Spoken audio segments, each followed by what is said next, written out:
Samantala, umabot sa 500 tao sa Guian, Eastern Samar ang nabigyan na po ng first aid ng Rescue 5 ilang minuto matapos ang bagyo. Benji Durango, ikwento mo. Nang bahagyang humupa ang pananalasan ni Yolanda sa Guian, Eastern Samar, isa-isang naglabasan ng mga nasaktan. Mayroong mga may sugat sa ulo, binti at braso. Pati mga bata, hindi nakaligtas sa disgrasya. Umabot sa 500 katao ang nagamot ng Rescue 5, kabilang na si Guian Mayor Sheen Gonzales.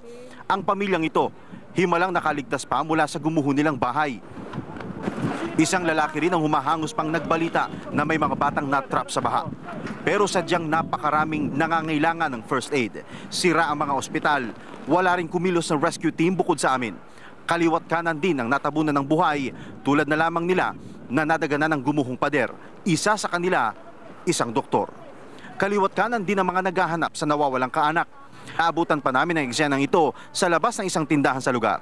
Nagkakagulo ang mga tao, bitbit ang kahit na anong mapapakinabangan mula sa mga tindahang ninakawan nila. Ubus. Wala. Anong gagawin ninyo? Wala kayo nang gagawin. Wala na, ubus pati bahay namin.